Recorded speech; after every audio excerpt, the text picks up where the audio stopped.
देख रहे हैं न्यूज स्टेट उत्तर प्रदेश उत्तराखंड और न्यूज नेशन के इस सम्मेलन में 21 का पहाड़ हम एक बार फिर से हाजिर हैं और इस वक्त यहाँ मंच पर बेहद खास मेहमान भी उपस्थित हो चुके हैं। चुनावी बिगुल बज चुका है और लोकतंत्र के इस सबसे बड़े उत्सव के दो बड़े ध्वजवाहक हमारे साथ इस वक्त इस मंच पर आ चुके हैं। आज बात निकलेगी तो बहस दूर तक जाएगी, मुद्दों पर जाएगी, साथ ही साथ ये दोनों एक दूसरे के लिए कितनी बड़ी चुनौती हैं इस पर तो बात होगी ही, लेकिन इन दोनों को अपनी पार्टी के अंदर से भी बहुत सारी चुनौतियों का सामना करना पड़ रहा है, उस पर भी बात होगी ही। चर्चा होगी कि किसको आशीर्वाद मिलेगा या फिर परिवर्तन की बयार बहेगी। हमारे साथ दोनों पार्टियों के बीजेपी और कांग्रेस के प्रदेश अध्यक्ष इस वक्त यहाँ पर मंच पर मौजूद हैं। आपका बहुत बहुत स्वागत है। हमारे इस सेशन का नाम है 70 की टक्कर।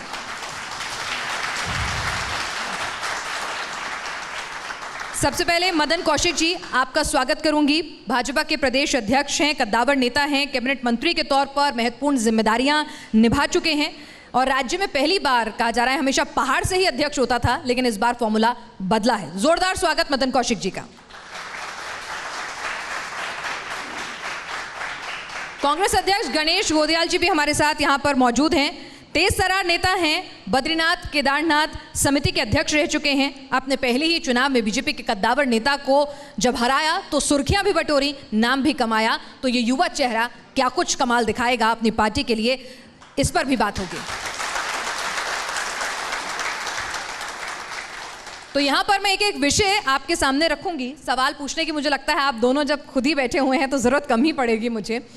सबसे पहला सवाल जो मेरे आपके तारुफ में भी मैंने कहा आप दोनों से ही है। आप दोनों के सामने एक चुनौती है अपने अपने नेताओं को संभाल के रखना और भीतरी घात से बचकर रहना। अपनी पार्टी को जो अंदरूनी सरपुटबल होती है, वहाँ 3 मुख्यमंत्री बदले जा चुके हैं। आपके यहाँ से कई बार आना जाना लगा रहता है तो उनको भी संभालना है और शिकवे शिकायतें आपके यहाँ से भी होती हैं, तो उसको कैसे संभालेंगे? एक एक करके आप जवाब दें। सर आपसे शुरू करें जी। हाँ, पहले उनसे शुरू करते हैं, कोई नहीं। आप देखिए, जब हम भारतीय जनता पार्टी की बात करते हैं तो एक बहुत मजबूत संगठन, पन्ना प्रमुख, 11,235 बूथ पर पूरा संगठन, उसके बाद हम आएंगे 2235 हमारे पास शक्ति केंद्र, 252 मंडल, 14 संगठन के जिले, यानी कुल मिलाकर एक कितना मजबूत आधार और संगठन भारतीय जनता पार्टी का है। और सबसे बड़ी बात देखिए, आपने कहा कि आपने 3 मुख्यमंत्री बदले। हाँ, दायित्व परिवर्तन हमारी पार्टी में एक सामान्य बात है, लेकिन मेरे भाई गोदियाल जी बैठे हैं, अगर यहाँ एक छोड़ दीजिए, पंजाब में एक बदला है, उसको संभाल नहीं पाई है कांग्रेस पार्टी। और हमने तो 3 बदलने के बाद भी कोई जरा सी चर्चा तक नहीं हो सकती। जो निर्णय हुआ ये मजबूत आधार है हमारा। शांति बनाए रखिए, सुने जरा अपने नेता को। ये मजबूत आधार है, ये मजबूत हमारा संगठन है। इस मजबूत संगठन के आधार पर, और सबसे बड़ी बात है, हमने 4.5 वर्षों में एक अच्छा कार्य किया है। अपने मैनिफेस्टो में जो हमने वायदा किया था जनता से, उसको हमने पूरा किया है।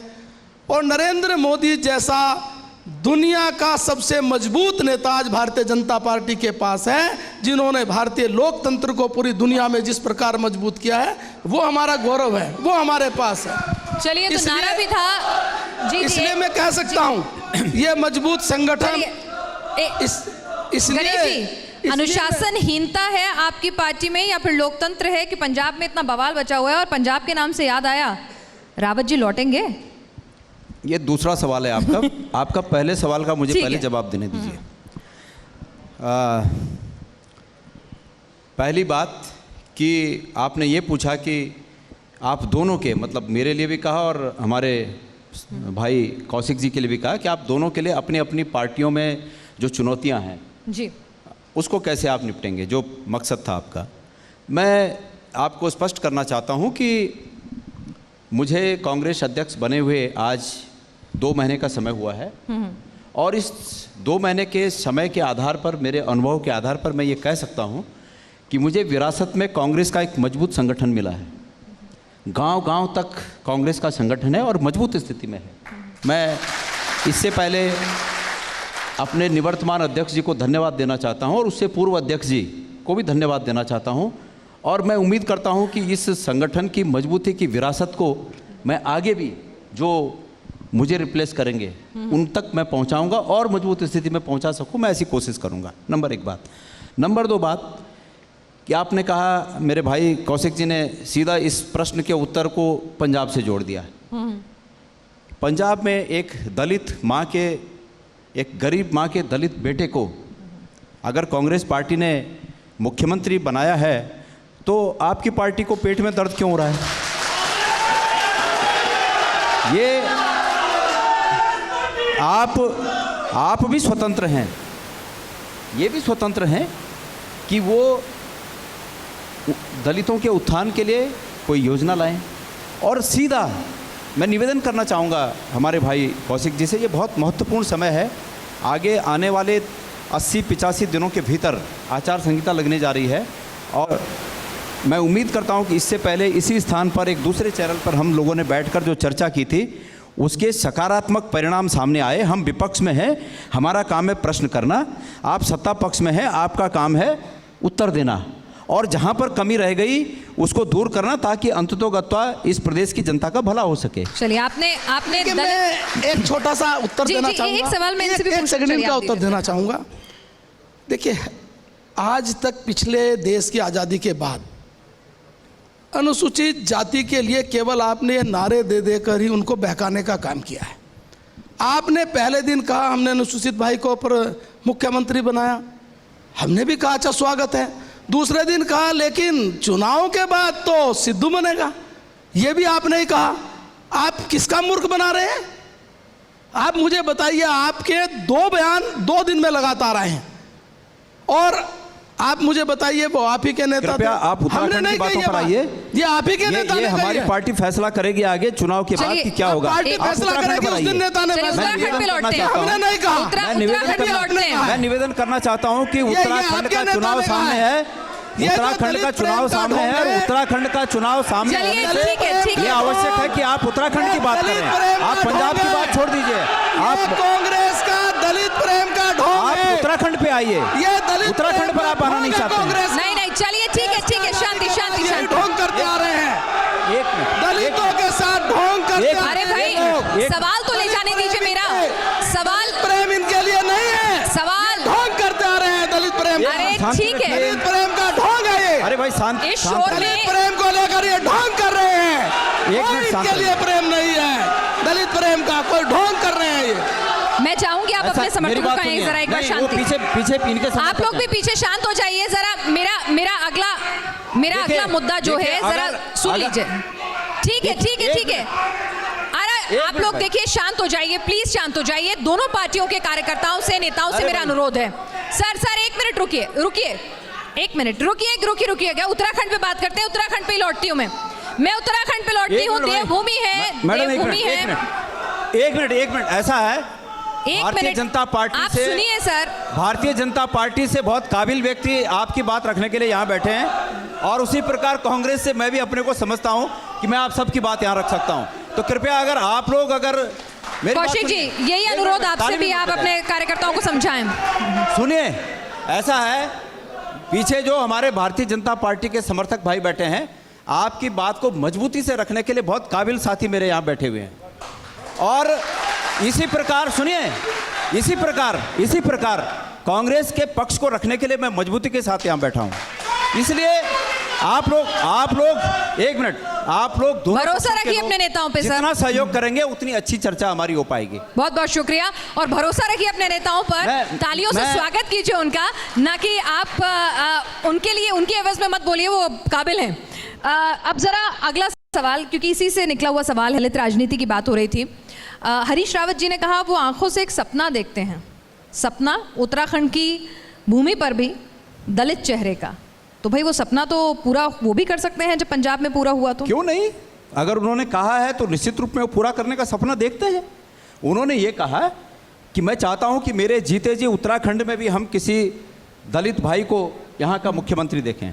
और मैंने उसके बाद उनकी बात का समर्थन करते हुए आपके तमाम टीवी चैनलों में ये बात कही कि निश्चित रूप में किसी वर्ग का व्यक्ति हो, वो उत्तराखंड को बुलंदी पर पहुंचाने का मादा रखता हो, काबिलियत रखता हो, वो गरीब, पिछड़े और तमाम बेरोजगारी से के दंश को झेलते हुए हमारे बेरोजगार भाइयों की पीड़ा को समझने वाला व्यक्ति हो, वो इस प्रदेश को अच्छी हालात में ले जाने का अनुभव रखता हो, ऐसा व्यक्ति किसी भी वर्ग से आए और अगर दलित वर्ग से भी आता है तो बिल्कुल उसका स्वागत किया जाना। तो कोई दलित चेहरा मिला आपको? प्राथमिकता है उत्तराखंड को बेहतरी की ओर ले जाना। तो कोई दलित चेहरा मिल रहा है? प्राथमिकता इसकी नहीं है कि कौन किस जात और बिरादरी से आता है। निश्चित रूप में अतीत इस बात का गवाह है कि उत्तराखंड के हमारे तमाम नेताओं ने, देश के हमारे तमाम नेताओं ने अनुसूचित वर्ग के हमारे उन भाइयों को तमाम ऐसी जिम्मेदारियां दी जिन जिम्मेदारियों के चलते वो देश को और इस प्रदेश को आगे ले जाने में। मदन कौशिक जी,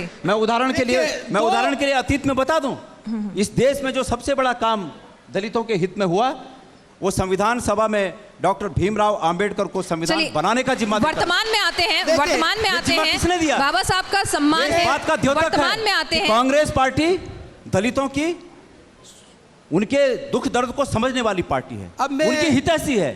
और इसके जवाब में अगर हरीश सिंह रावत जी अपना सपना इसी चुनाव में पूरा करने की इच्छा रखते हो, कोई ऐसा चेहरा आगे कर दिया जाए तो बीजेपी की तरफ से क्या होगा? मैं गणेश भाई को बताना चाहता हूं, डॉक्टर भीमराव अंबेडकर जो संविधान सभा के, जिन्होंने संविधान लिखने में एक बड़ा काम किया, क्या आप बता पाएंगे उनको हराने का काम भी आपने किया था क्या? उनको क्या कराने का? उनको चुनाव में हराने का काम भी कांग्रेस ने किया था। ये उनको एक चुनाव लड़े, वो हराया था उनको। ये हमारी पार्टी में नहीं होता। दूसरी हम ये बात, मानते हैं कि किसी को चुनाव जिताना हराना जनता के हाथ में होता है। ये आपके राज में हो रहा है, ये आपके राज में हो रहा है कि जीते हुए को हरा हुआ दिखा दो और हारे हुए को जीता हुआ दिखा दो। ये मोदी जी के राज में हो रहा है, ये कांग्रेस में राज में कभी नहीं हुआ। खड़ा नहीं करेंगे। लेकिन मेरा आपसे निवेदन है कि आप उत्तराखंड की समस्याओं पर आइए। मेरा आपसे भी निवेदन है कि आप देश और विदेश की बात छोड़िए, आप इस उत्तराखंड पर आइए। उत्तराखंड में आज बेरोजगारी का क्या आलम है? भूमि पर वापस लौटते हैं। सुनिए, इतिहास के पन्नों को मत खंगालिए। मदन कौशिक जी और गणेश जी दोनों सुनिए, इतिहास के पन्नों में नहीं जाते हैं। मैंने आपसे सवाल पूछा था आपसे कि अगर हरीश सिंह रावत जी जो सपना देख रहे हैं, अगर कांग्रेस वो अभी साकार करने निकलती है तो उसके जवाब में बीजेपी क्या करेगी? आप ही बोल दीजिए कि हम भी ऐसा चाहते हैं। 2 मिनट में आपकी तरफ से भी कोई दलित चेहरा आएगा? 2 मिनट में आप बोल रहा हूँ। आप ये बोल दीजिए कि हम भी दलित भाई को मुख्यमंत्री बनाएंगे। आप मुझे जवाब दे देनी चाहिए। अच्छा बोलिए। इन्होंने कहा कि हमने दलितों के लिए बहुत किया। अरे आज राष्ट्रपति दलित है इस देश का, वो भारतीय जनता पार्टी ने बनाया है, हमने बनाया है। आज लेकिन वो प्रधानमंत्री इस देश का, वो अधिकार कांग्रेस ने दिया, वो अधिकार कांग्रेस ने दिया, वो अधिकार कांग्रेस ने दिलाया। पार्टी ने बनाया है, वो ओबीसी जो संविधान को लिखने की कवायद कांग्रेस ने की। दूसरा सुनिए, और हमारा इतिहास इस बात का गवाह है कि ये जो चलिए, या तो आप बोल लीजिए, मुझे बोल चलिए रुकिए, आपने अपनी बात कह दी। अब मैं अगले मुद्दे पर आती हूँ। मैं आप लोगों से गुजारिश करती हूँ इस मुद्दे को वक्त हरीश रावत जी और गणेश गोदियाल जी की बात को मैं बहुत धन्यवाद देता हूं, लेकिन प्रीतम सिंह को तो संभालिए। अगले दिन विरोध कर दिया, उन्होंने कहा हम नहीं मानते हरीश रावत की बात। लेकिन उनको तो संभालिए, आप अपनी पार्टी की उनको तो संभालिए मेरे भाई। आप अपनी पार्टी को कौन संभालेगा? प्रीतम भाई को कौन संभालेगा? उन्होंने कहा हरीश रावत का व्यक्तिगत है, हम नहीं मानते। ये प्रीतम भाई ने कहा है। आप प्रीतम भाई को कौन संभालेगा? आप कांग्रेस को संभालिए। मैं आपका स्वागत करता हूं। चलिए ठीक है, हम उनको ठीक है। मैं अगले मुद्दे पर बढ़ूं। मेरे को लगता है, मुझे लगता है बहुत सारे ऐसे मुद्दे हैं जिस पर आप अपने प्रदेश अध्यक्ष की राय सुनना चाहेंगे। फिर 1 मिनट वो कहेंगे, फिर ऐसे तो अगला मुद्दा आएगा ही नहीं। कि भाई ठीक है, हमने कहा कि हम अपने अनुसूचित और दलित भाई को यहाँ मुख्यमंत्री देखना चाहते हैं। आपको किसने रोका? आप भी यहाँ से घोषणा कर दीजिए। रोका नहीं है, घोषणा करिए। अगर आप विदेशी हैं तो आप घोषणा करिए। हमने तो कहा, सुनिए, आपको रोका राष्ट्रपति दलित इस देश का है, इसलिए कि कांग्रेस ने संविधान बनाया। बात उत्तराखंड की हो रही है कि कांग्रेस ने ऐसा संविधान बनाया। सुनिए, संविधान में कांग्रेस ने प्रावधान दिया। आज हमारे अनुसूचित जाति के कैबिनेट में है। चलिए एक और मुद्दा दीजिए मुझे।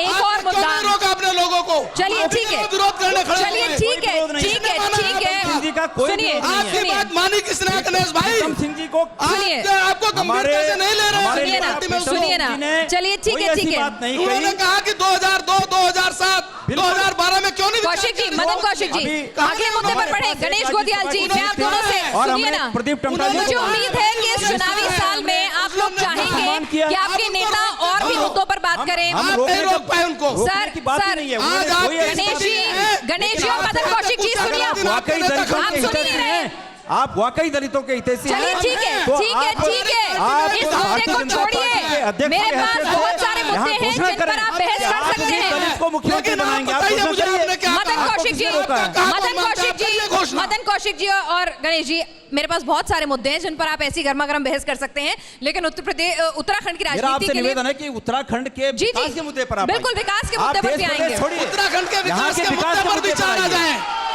मैं करूं अगला मुद्दा है देवस्थानम बोर्ड, जिसको लेकर लगातार सवाल उठ भी रहे हैं और दोनों पार्टियों का अलग अलग स्टैंड है। तो मैं चाहूंगी सबसे पहले मदन कौशिक जी, आप इस पर अपनी पार्टी का देखिए, स्टैंड हमने- क्लियर करें, क्योंकि इसको लेकर नाराजगी के स्वर भी उठ रहे हैं और विपक्ष के स्वर भी उठ रहे हैं। देखिए, लोकतंत्र में हम जनता के लिए कोई कानून बनाते हैं। जब हमारी सरकार ने कानून बनाया, उस कानून को लेकर हमारे जितने हक हकूकधारी थे, हमारे जितने उससे जुड़े हुए पंडित थे, ब्राह्मण थे, पुजारी थे, कर्मचारी थे, उनका एक विरोध आया। विरोध आने के बाद तत्काल उस जो बोर्ड बनाया था हमने, देवस्थानम बोर्ड, तत्काल उसको होल्ड करके एक हमारे वरिष्ठ नेता मनोहर कांध्यानी जी, उनकी अध्यक्षता में हमने एक कमेटी बनाई और उस कमेटी में कहा सबसे बातचीत करने के बाद जो सर्वसम्मति से होगा वो निर्णय सरकार लेगी। लोकतंत्र में गुंजाइश हमेशा बनी रहती है। यह निर्णय भारतीय जनता पार्टी की सरकार ने लिया है।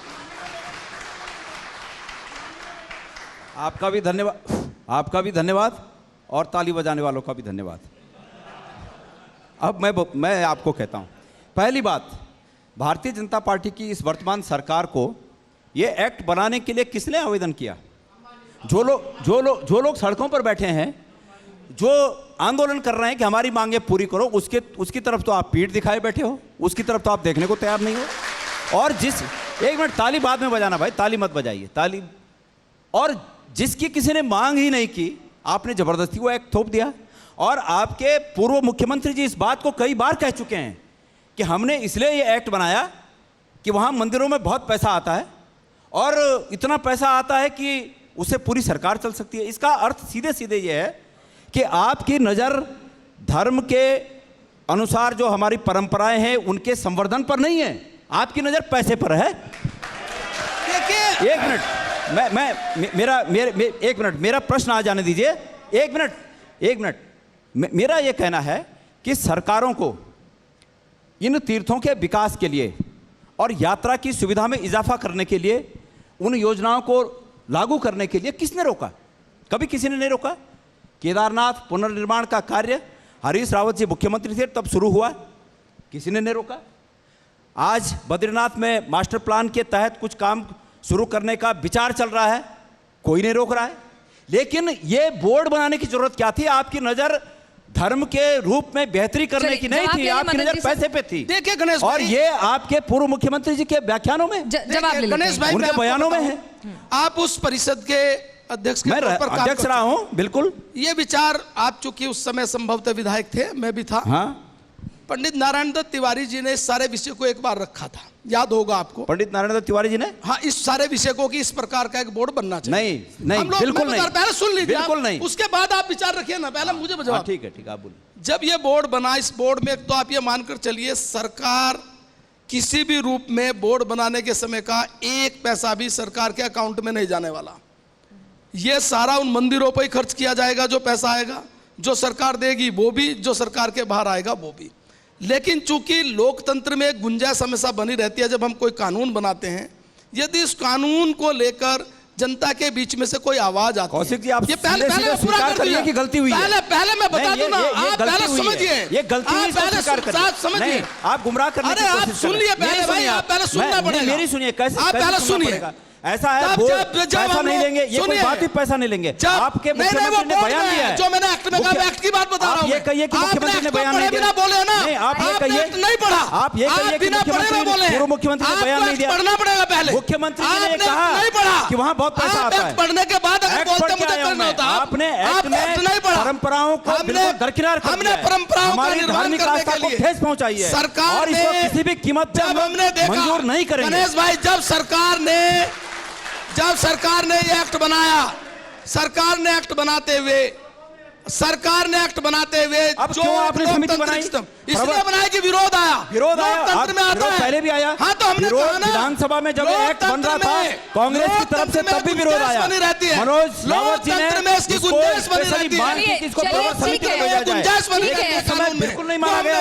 और आज समिति बनाकर ये अपने पाप को छुपाने का प्रयास है। इस प्रकार की गुंजाइश रहती है, आपने पाप किया, जघन्य पाप किया, आपने धर्म के साथ छेड़छाड़ कर हमारी धार्मिक आस्थाओं पर चोट की, ये पाप किया और इस पाप को छुपाने के लिए ये समिति बनाकर आपने पाप को छुपाने का प्रयास किया है। ठीक, आपने अगर आप गलत हैं हमें सिखाना पड़ेगा, आप अगर गलतियां करेंगे आप समझिए। गणेश जी, मदन कौशिक जी, जनता के सामने आपने अपना मत रख दिया है के लिए हमें आपको सिखाने का पूरा अधिकार है। ठीक है, आपने मदन कौशिक जी, गणेश जी, युवराज ने सारा काम किया, आपकी गलतियों पर मदन कौशिक जी, गणेश गोटियाल जी, हमें जनता ने दिया है, हम विपक्ष में हैं और आपकी गलतियों पर हम आपको सिखाएंगे। ठीक है, आप लोगों ने देवस्थानम बोर्ड के मसले पर अपनी अपनी राय, अपना अपना पक्ष रख दिया। जनता ने, यहाँ बैठे आपके कार्यकर्ताओं ने, जनता ने भी सुना और टीवी के माध्यम से इसका लाइव टेलीकास्ट हो रहा है, डिजिटल प्लेटफॉर्म पर भी और चैनल पर भी। वहां भी उत्तराखंड की जनता सुन रही है, वो समझदार है, वो अपने आप जान लेगी। एक दिक्कत है, दोनों से सवाल है आपका मेरा। गोटियाल जी, आपने जिम्मेदारी संभालते ही कहा था कि सबको जोड़ने के लिए गोंद और फेविकोल की तरह से काम करूंगा, लेकिन आपके अध्यक्ष बनने के बाद ही पुरोला से कांग्रेस विधायक राजकुमार बीजेपी में शामिल हो जाते हैं और एक ही दिक्कत है विधायकों के आने जाने की। और इसी का रिवर्स सवाल मेरा मदन कौशिक जी आपसे है, आपके पास अपनी पार्टी के नेताओं पे भरोसा नहीं है कि आप इधर उधर से नेताओं को शामिल करने की होड़ में रहते हैं? एक मिनट, बस ठीक है, सवाल ठीक है ना, तो आप जरा जवाब ले लें। मैंने दोनों नेताओं से सवाल पूछा है, एक एक करके जवाब ले लें। पहले मदन जी से शुरुआत करेंगे। देखिए, भारतीय जनता पार्टी में हमने किसी प्रकार की कोई शर्त, आज आप देखेंगे कांग्रेस का, पहले सुन लीजिए, आप पहले मेरी बात सुनिए, उसके बाद जब आप बोलते हैं, नहीं बोलने दूंगा, आप मेरी आवाज आपसे ज्यादा। गणेश जी देखिए, बेहतर ये होगा कि अगर मदन जी की बात सुनेंगे, देखिए तर्क के साथ अगर सुनेंगे तो आपके नेता की बात तर्क सहित पहुंचेगी, शोर सहित पहुंचेगी, तो बात ही नहीं पहुंचेगी। कांग्रेस का 2016 में सीधा वर्टिकल डिवीजन हुआ, हम जिम्मेदार तो नहीं है। आज कांग्रेस के विधायक इनको छोड़कर जा रहे हैं, हम जिम्मेदार है क्या? इसके जा रहे हैं। अगर कोई नरेंद्र मोदी की नीतियों से प्रभावित होकर, नरेंद्र मोदी के विकास के एजेंडे से प्रभावित होकर भारतीय जनता पार्टी में आता है, उसका दोनों हाथ उठाकर स्वागत करने के लिए भारतीय जनता पार्टी खड़ी है, हम करेंगे स्वागत। आज सुनिए मेरी बात, सुन लीजिए उनको, हमने, हमारे जो विधायक आए हैं, विधायक आने के बाद हमने किसी विधायक से, अगर हमने विधायक को तोड़ने के लिए प्रयास किया हो, हमने विधायक को कहा विधायक आ रहे हैं, अभी मुझे नहीं पता क्या आगे होने वाला है, लेकिन इतना मैं कह सकता हूं कि यदि विधायक या कांग्रेस के वरिष्ठ नेता यदि नरेंद्र मोदी से प्रभावित होकर आएंगे तो हम दोनों हाथ उठाकर स्वागत करेंगे, हम उनको भारतीय जनता पार्टी में लेंगे, बिना शर्त लेंगे, कोई शर्त नहीं रखेंगे। अगर वो प्रभावित होकर आएंगे तो हम उनको लेंगे। अब मुझे मौका दिया जाए, मदन जी, एक मिनट, मदन जी आपने अपनी बात रख ली है। अब मैं चाहूंगी कि गणेश जी भी उस बात का जवाब दें, लेकिन आपका जो ये आपके जो खिंचाव है ना नेताओं का, जो दूसरी पार्टी के, ऐसा कौन सा चुंबक है आपके पास जो खींचे चले आते हैं? और अगर हमारे एक पास मिनट एक मिनट एक मिनट एक मिनट एक मिनट एक मिनट हमारे पास एक मिनट मदन जी हमारे पास एक मिनट हमारे पास एक मिनट रुकिएगा मदन जी सुनिए तो सही आप लोग भी। सवाल पूरा नहीं हुआ। आपके पास ऐसा कौन सा चुंबक है कि निर्दलीय हो, कांग्रेस का हो या किसी दूसरी पार्टी का हो, विधायक खिंचा चला आता है, लेकिन पश्चिम बंगाल में वो चुंबक काम नहीं किया, सत्ता मिली नहीं तो विधायक वापस भी चला जाता है? बताएं। देखिए, दो चीज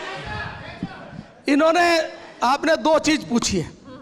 हमारे पास बहुत बड़ी चुंबक नहीं है, हमारे पास तो नरेंद्र मोदी जी जैसा पारस है। हमारे पास तो नरेंद्र मोदी जी जैसा पारस है। नरेंद्र मोदी जी से प्रभावित होकर आज पूरा का पूरा आज दुनिया की सबसे बड़ी पार्टी है। आज दुनिया के लोकतंत्र की सबसे ये चुंबक जो है पश्चिम बंगाल में थोड़ा कम पड़ गया क्योंकि वापसी हो गई लोगों की। दूसरा बताता हूँ मैं। नहीं, एक सवाल का जवाब और दे दूं। नहीं, एक सवाल आपसे एक सवाल पूछा था। इसका जवाब और दे दूं। एक मिनट आपके पास आ रही हूँ मैं। गणेश जी मैं आ रही हूँ आपके पास। गणेश जी मैं आ रही हूँ आपके आपने मुझसे किया है, पास। आपको भी पूरा मौका मिलेगा। एक मिनट आपके पास आ रही हूँ गणेश। मुझे किया है। दूसरा सवाल धीरे आप लोग शांति बनाए रखें प्लीज। आप शांति बनाए रखें सर, नहीं तो चर्चा नहीं हो पाएगी। ये तरीका सही नहीं है। दूसरा सवाल आप जवाब दे, फिर गणेश जी का नंबर है, आपको पूरा मौका दूंगी गणेश जी। दूसरा वक्त है हमारे पास। मुझे क्या बंगाल का? हाँ। नहीं, बंगाल नहीं, बंगाल नहीं। कोई बंगाल नहीं रहा। आपने किया कोई बंगाल को नहीं रहा। नहीं, आपने किया है। मुझे उसका जवाब नहीं, मुझे अभी जवाब मुझे उसका जवाब नहीं, पहले आपने जो कहा मैं उसका भी जवाब दे दूं साथ साथ। चलिए एक मिनट सुनिए एक सेकंड रुकिएगा। मदन जी उत्तराखंड की बात करिए, बंगाल चले गए, तमिलनाडु चले गए, अरे यहाँ की बात करिए ना, चुनाव आप यहाँ की बात करिए। बंगाल चले गए साहब। बंगाल के चुनाव मदन जी एक बार गणेश जी को जवाब देने दीजिए, उसके बाद मैं दोबारा आपके पास आऊंगी वो सवाल लेके, मेरा वादा है। गणेश जी को सवाल जवाब देने दीजिए, फिर मैं आपके पास वो सवाल लेके दोबारा आऊंगी। चलिए एक मिनट भाई, एक सेकंड अरे भाई सुन लो जरा। अब आप गणेश जी को सुनना चाहेंगे? शांति। अरे भाई आपका नेता कौन किस पर भारी पड़ रहा है जरा देख तो लीजिए, समय जाया होगा। उनके तर्क तो सुन लीजिए। आपके शोर में तो सिर्फ और सिर्फ आपका शोर ही हावी पड़ रहा है। अरे भाई सुन लीजिए ना, अपने नेताओं पे भरोसा है ना? ऐसा है, पूरा मौका दिया, दोबारा भी आऊंगी। ऐसा है, आपके ओपन डिबेट आपके सामने है, शांति रखिए, पहले देखिए क्या हो रहा है। बोलिए गणेश जी। होगा नहीं, जरा शांति से रखिए। ऐसा है कि आपके पिनाश जी, आपके प्रश्न के उत्तर में हमारे आदरणीय बड़े भाई मदन कौशिक जी ने जो उत्तर देना चाहा, जरा पीछे शांति रखना भाई प्लीज, शांति, थोड़ी सी शांति। उन्होंने ये शुरुआत इस रूप में की कि हमने कोई 100 और उसके बाद रुक गए। मतलब ये था कि हमने इसके लिए कोई सौदेबाजी नहीं की, ये उनका बोलने का तात्पर्य ये था। लेकिन निश्चित रूप में जो बोला नहीं क्या उसके मायने ना निकालिए। चलिए, और एक मिनट भाई, सौदेबाजी का अर्थ ये है कि भारतीय जनता पार्टी चुनावों को सिर्फ इस रूप में देखती है कि जो उन्होंने बीते 5-7 सालों में एक धनाढ्य पार्टी बन गई है, उस धन के आधार पर किसी को भी खरीदा जा सकता है, ये उनकी सोच बन गई है। आपने निश्चित रूप में ये जो दल बदल किया, उसमें भी धन एक प्रमुख कारण है। धन का प्रयोग हुआ, निश्चित रूप में हुआ। और उसके अलावा जो आपने इससे पहले डिवीजन की बात कही, मैं उसका प्रत्यक्ष गवाह हूं। आप भी उस सदन के सदस्य थे। आप गंगा जल को हाथ में लेके कहिए कि क्या बिना पैसे के वो डिवीजन हुआ?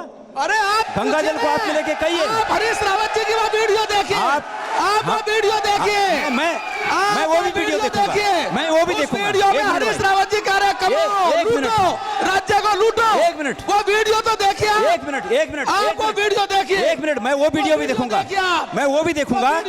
ये मैं उत्तराखंड के जल को गंगा जल ही समझता हूँ। मैं भी गंगा जल, ये गंगा जल ही है। और इस गंगा जल को लीजिए। आप अगर हिंदू हैं, आप अगर हिंदू धर्म में आस्था रखते हैं, तो आप इस बात को स्वीकार करिए कि आपके बड़े बड़े नेता उस समय करोड़ों रुपए की थैलियां लेकर विधायकों को घर में खरीदने के लिए जगह जगह जा रहे थे। और आपने वो डिवीजन सीटों पर आपने वो डिवीजन 11 सीटों पर धन के आधार पर किया, ऐसा लेकर किया। आपने पैसे के आधार पर वो डिवीजन किया।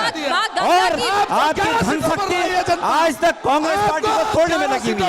और आपने एक मिनट भाई, शांति। अच्छा मुझे बताइए, आपको समझ में आया? आपको किसी का तर्क समझ में आया? शांति रखिए जरा। इस शोर में आपको तर्क समझ में आया कि किसकी बात और ज्यादा दूसरा, भारी पड़ी? हरीश रावत जी की आप लोग तो यहाँ पर और इसका दूसरा, समर्थन कर रहे हैं, हरीश लेकिन रावत जी टीवी का पर कुमाओ दूसरा लूटो राज्य को। सर सुनिए, नहीं, आपका है, सर सुनिए, कमाओ। मदन कौशिक हरीश जी, रावत मदन जी कौशिक का जी, लूटो। मदन कौशिक जी और गणेश जी, उदाहरण देता हूं। मदन कौशिक जी और गणेश जी, मैं कार्यक्रम को आगे इस तरह से 1 मिनट सुनिए नहीं, सर। मेरी बात देखिए सुनिए, ये मेरी बात। कार्यक्रम ये सुनिए, कह रहे 1 हैं मिनट पहले आप कि मेरी बात हरीश रावत सुनिए जी ने सर, काल उठ- पहले आप मैं मेरी बात की सुनिए मिसाल और दे दूं? आरोप को छोड़कर आप मेरी बात सुनिए अब, क्योंकि इतनी देर से मैं आप लोगों से एक गुजारिश कर रही हूँ, मैं सुनिए, लूटना बताता हूँ ना। मैं आपसे एक आपके गुजारिश कर विधायकों रही ने हूँ। मंत्री के ऊपर आरोप लगाए। अरे कि 10-10 सुनिए तो लाख सही। रुपए लेकर नौकरियां दी जा रही हैं। आप हरीश रावत जी ये हुआ लूटना। सर मैं आप लोगों से एक 56 लोगों को आप दरवाजे हरीश के रावत जी पीछे की से नौकरी लगा दी। जो स्टिंग था उसको लाखों रुपए ले लिए। स्टिंग में हरीश रावत जी अरे गणेश जी, इनको- मदन जी, बताइए ना क्या गणेश जी और मदन जी, जांच- आप ये क्यों भूल रहे हैं? आप लोग ये क्यों भूल रहे हैं कि इस कार्यक्रम को आप सिर्फ अपने कार्यकर्ताओं तक सीमित नहीं रख रहे हैं? मैडम, ऐसा 1 है। मिनट, इसका नहीं, लाइव टेलीकास्ट जब भी हो वो रहा है बोल रहे थे, मैंने और बीच में नहीं बोला। दोनों के लिए कह रही हूँ, नहीं, आप जब दोनों वो से- बोल रहे थे, मैंने मेरी बीच आप में नहीं दोनों बोला। से गुजारिश लेकिन है, जब मैं बोल रहा आप हूं, देवभूमि तो है बीच में ये, interrupt करें तो मैं देवताओं चुप की हो जाऊं। भूमि है, नहीं, साधुओं की ऐसा नहीं भूमि है, चलेगा। संतों की भूमि है, लूटना वो संयम हुआ की भूमि है। कि भारतीय जनता आप जरा पार्टी के समझिए। विधायकों ने देखिए आपको आरोप मैंने आपसे लगाया क्या मंत्री कहा? पर मैंने आपसे कि क्या 10-10 कहा? लाख रुपए लेकर आपने आपके क्या विधायकों ने कहा? आरोप लगाया आप कि 10-10 बताइए। लाख लेकर नौकरियां दी जा रही हैं। ये राज्य को लूटना हुआ। मदन इसको जी- बोलते हैं लूटना। और जहां तक मदन आप स्टिंग जी- की बात कर रहे हैं, उसकी हाँ, जांच होगी। मदन वो जी- जांच कोर्ट कर रहा है, वो जांच कोर्ट आप करेगी। लोग शांत देश की लेकिन जनता ने जब आपके देखा मुख्यमंत्री उसको, ने मदन मुझे जवाब जी- चाहिए। उसको देखा आपके है। मुख्यमंत्री ने भ्रष्टाचार ठीक पर है, ठीक क्या है। कार्रवाई की? अगर यही स्थिति रही, खुलेआम यही लूटने स्थिति के लिए छोड़ दिया रही, गया है। सीटाई 11 मदन जी और गणेश जी, 11 पे है गणेश भाई, 11 पे वो जनता तय 11 पे करेगी। जनता का जनादेश कौन देखिए। 11 पर आएगा, ये जनता तय करेगी। जनता ने मदन जी 11 और गणेश जी, वो आप जनता लोगों तय को एक करेगी। चीज समझनी होगी, वो 11 आप जनता लोगों ने को तय एक चीज किया था समझनी होगी और आगे भी जनता तय मदन करेगी। जी और 11 गणेश पर आया, जी, 11 पर। मदन कौशिक जी, मदन 11 कौशिक पर आया, जी, 11 पर आप लोगों 11 पर को, आया, 11 पर मदन कौशिक जी और गणेश जी, मेरा आपसे जनता निवेदन, का जनादेश देखिए। यार ये क्या करें आप लोग, समझिए एक चीज, ये कार्यक्रम टीवी पर भी टेलीकास्ट हो रहा है, आप लोगों को जनता यहाँ का कुछ सुनाई नहीं जनादेश। दे रहा है, वहां भी कुछ सुनाई नहीं देगा। आप प्लीज, आप लोगों से गुजारिश है मेरी कि आप शोर बंद करें। 11 आराम सीटों से, पर आया, आराम 11 से। पर। जनादेश देखिए, 11 सीटें आई, उसका 11 फैसला सर, जनता गणेश करेगी। जी, सीटों पर वो आया, गणेश फैसला जी, जनता करेगी। गणेश जी और वो मदन आपने झूठ और गुमराह करके सीटों पर आया, 11 पर। आपने झूठ और गुमराही फैलाई है। 11 सीटों गणेश जी और इसका मदन जी, फैसला आगे जनता करेगी।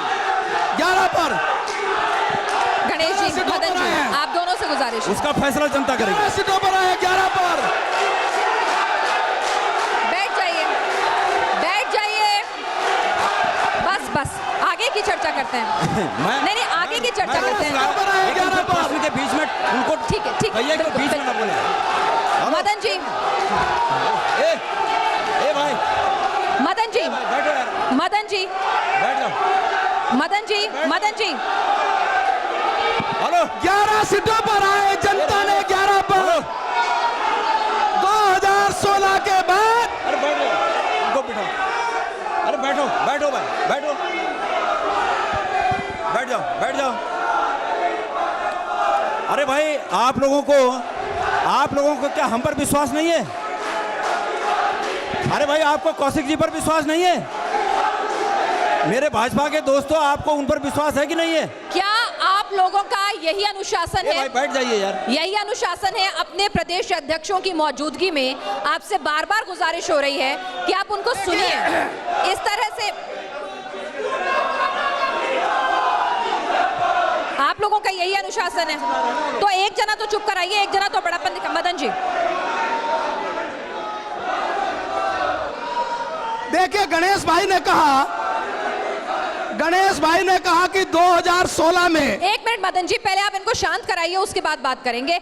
और गणेश जी आप भी, क्योंकि देखिए ये कार्यक्रम, मैं देखिए बीच आप में नहीं समझ बोलता, नहीं रहे हैं। लेकिन अगर मेरे आप, भाई ने उत्तर के कहा बीच में 2016 बोलेंगे तो मैं मुझे आप लोगों को लाखों लोग टीवी पे भी देख रहे हैं, अगर आप चाहते हैं कि गणेश आपकी भाई ने- आवाज, आपके नेता की आवाज, आपकी पार्टी के मुद्दे, आपकी पार्टी की आवाज लाखों लोगों तक पहुंचे, उत्तराखंड के एक एक वासी तक पहुंचे। गणेश नंबर भाई 1 ने चैनल है कहा- हमारा उत्तराखंड में, तो कृपया करके शांति बनाइए। यहाँ हो हल्ला में आप जीत गणेश सकते भाई हैं, की बात नहीं, लेकिन अगर आप लोगों तक अगर आपकी आप आवाज इनको नहीं अलाउ पहुंचेगी। करेंगे तो फिर उस प्रश्न गणेश पर भाई की पहले बात- एक मिनट अभी रुक जाइए, उस प्रश्न को ही खत्म कर रही हूँ, अगले प्रश्न पे चलते हैं। उस प्रश्न पे आखिर में आऊंगी, ठीक है? चलिए, जो प्रश्न इतना विवादास्पद था, जरा उसको यहाँ छोड़कर मैं अगले प्रश्न पर आती हूँ।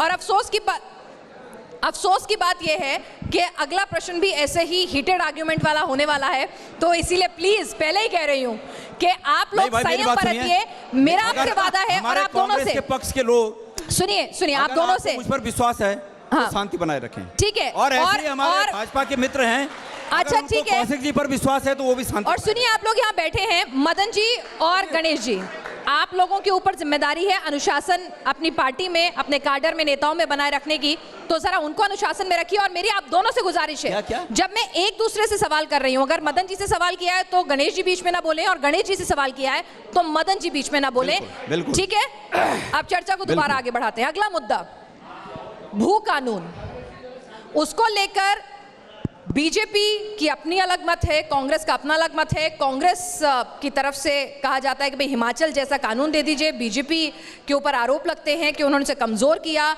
वो कहते हैं हम लाए थे। लेकिन असल स्थिति पहाड़ की ज़मीन की क्या है और उसको लेकर दोनों पार्टियों का स्टैंड क्या है, एक एक कर मैं दोनों से पूछूंगी। आपको जिसकी बात पसंद आए वो ठीक है, लेकिन इसमें कुछ एक दूसरे पर आरोप लगाने के बजाय मैं चाहूंगी कि आप एक एक करके बात करें। गणेश जी आपसे शुरुआत करें इस बार, क्योंकि हर बार मदन जी से हो रही थी। ठीक है, भू कानून को लेकर कांग्रेस पार्टी का स्टैंड क्या है?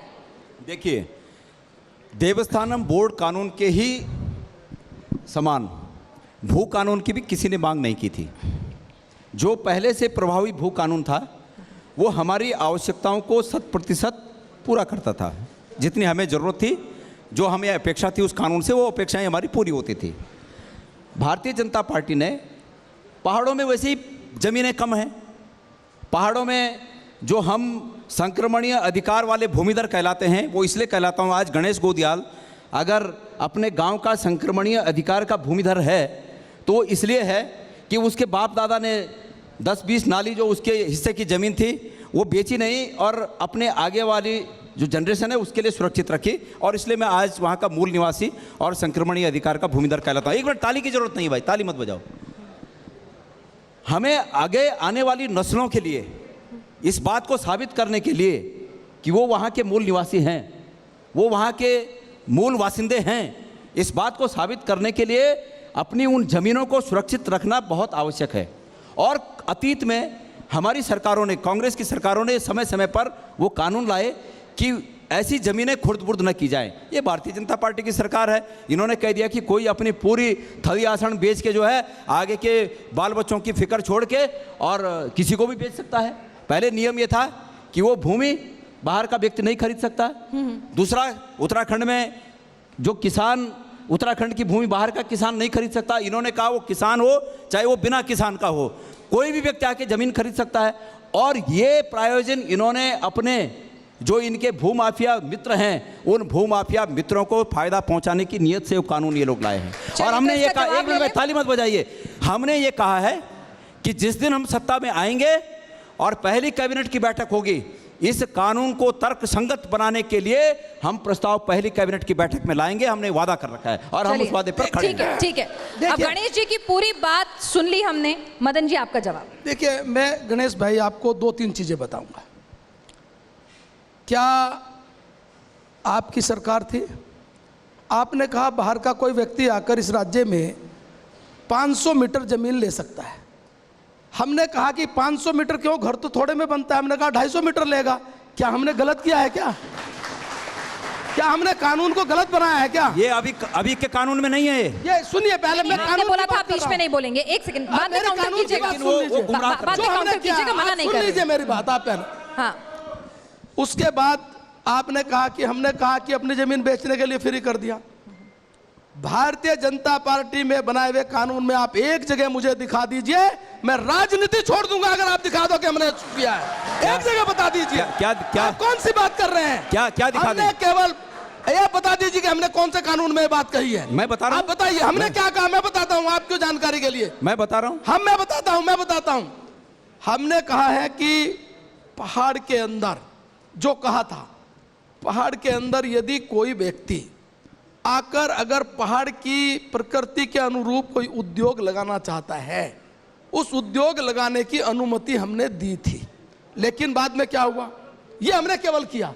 लेकिन जहां तक भारतीय जनता पार्टी का सवाल है, सुन लीजिए, पहले सुन लीजिए। ये बैठन पर विश्वास करिए, इन पर विश्वास करिए, अपने अध्यक्ष पर विश्वास करिए भाई। चलिए सुन लीजिए, अगर अपने अध्यक्ष पर विश्वास करिए, सुन लीजिए ना। जहां तक सवाल है भारतीय जनता पार्टी, जहां तक सवाल है, सुनिए, जहां तक सवाल है जहां तक सवाल है सुनिए, देखिए भारतीय आपने जनता गणेश जी की पार्टी- बात पूरी हुई, मदन जी की पूरी होने दीजिए, उसके बाद दोबारा भारतीय गणेश जी को जनता मौका पार्टी दूंगी। का नहीं आप ही नहीं मेरे सुन लीजिए पहले। हाँ, बोलिए बोलिए। भारत ये भारतीय तरीका सही जनता नहीं है, पार्टी आप का- उन्हें सुनिए ना। आप लोगों ने कहा था कि आप अपने अपने नेता को मौका दीजिए, मैं एक एक करके मौका दे रही हूँ, आप सुन नहीं रहे हैं, बोलिए।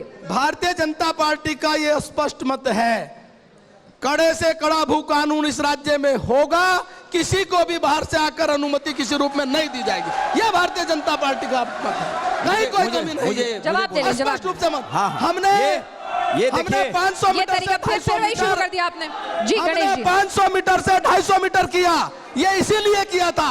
हमने 500 मीटर से 250 मीटर घटाकर किया था, ये हमने किया था, ये बीजेपी की सरकार ने किया था, ये हमने किया था, हमारा सबूत है। एक मिनट ऐसा है, आप निश्चित रूप में इस प्रोग्राम के माध्यम से भू कानून पर लोगों को गुमराह करने की कोशिश कर रहे हैं, लेकिन लोग अरे हम गुमराह कर रहे होंगे हैं, नहीं। आप सही बता मैं रहे बताता हैं। हूं, आप गुमराह कर रहे मैं हो। बता रहा हूं, ऐसा है 500 मीटर तिवारी जी की सरकार में यह निश्चित हुआ था कि कोई आदमी अगर घर आवास बनाने के लिए उत्तराखंड के इतर बाहर का नागरिक अगर यहाँ रहना चाहता है, बसना चाहता है और 500 मीटर लेकर या गज लेकर आवास बनाना चाहता है, हमने तो कितना किया? एक मिनट सुनिए।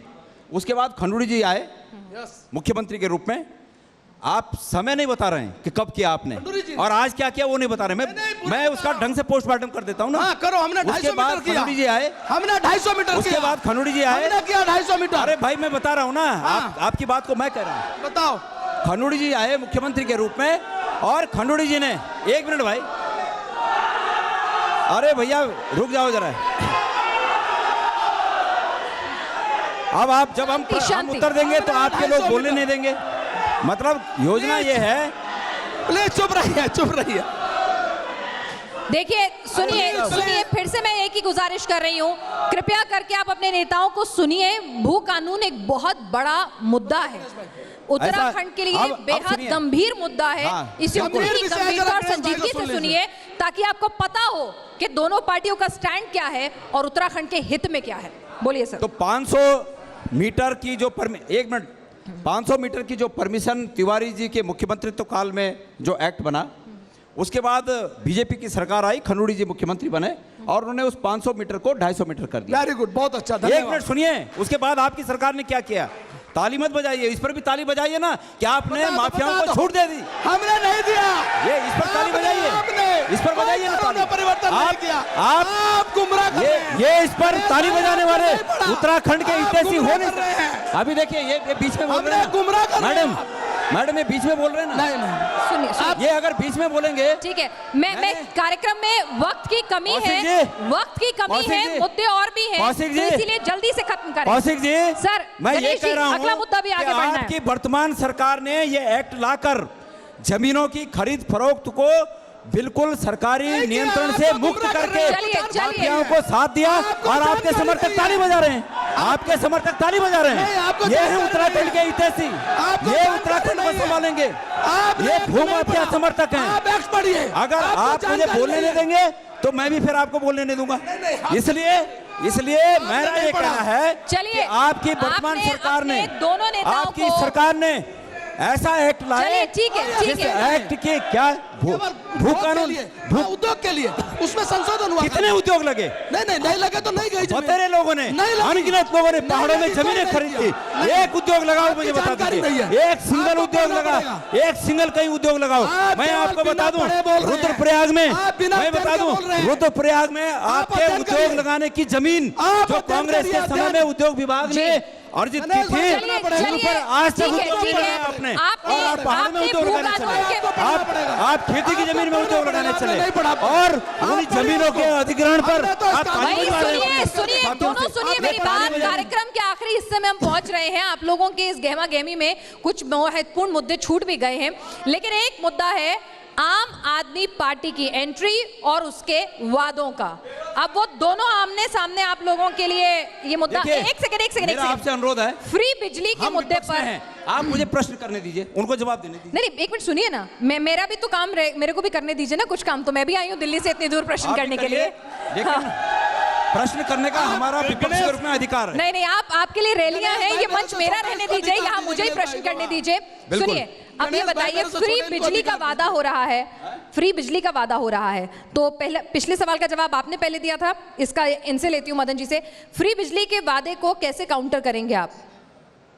देखिए, दो चीजें हैं। जब हम राजनीति में काम करते हैं तो राजनीति कोई 2 महीने, 4 महीने, 6 महीने इस रूप में राजनीति नहीं की जा सकती। राजनीति में करने के लिए ये सारे हमारे कांग्रेस के हों या भारतीय जनता पार्टी के कार्यकर्ता बैठे हैं। हमारे कार्यकर्ता पूरे 5 साल एक चुनाव के बाद दूसरे चुनाव में जनता के बीच में जाकर जनता के सुख में दुख में काम करते हैं।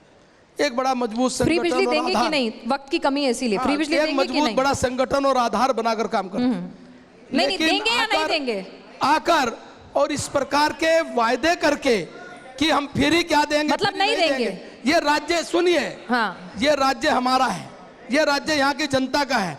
वो कौन होते हैं फ्री देने वाले या ना देने वाले? अरे तो ये आपकी राज्य योजना हमारा है, आपकी योजना ये है, राज्य हमारा है, यहाँ की आपके जनता पास, का है। आप तो सत्ता भाई, में यहाँ की बैठे जनता हैं, का आपको राज्य है। ज्यादा पता होगा आंकड़ों का, डेफिसिट कितना है, क्या स्थिति है, ये मैं कह रहा हूं, ये राजकोष राज्य यहाँ की की जनता फ्री का बिजली है। दे पाएंगे कि नहीं दे पाएंगे, हाँ या नहीं? यहाँ की जनता का मैडम, राज्य ऊर्जा है। मंत्री ने कहा यहाँ की जनता फ्री का दे रहे राज्य है। उसका फिर क्या मैं वजह बताता हूं पूछिए आगे। ना। चलिए, यहाँ पर फिर मैं गणेश जी, बताता हूं। फिर मैं चलिए। आगे, 1 सेकंड के लिए। हाँ।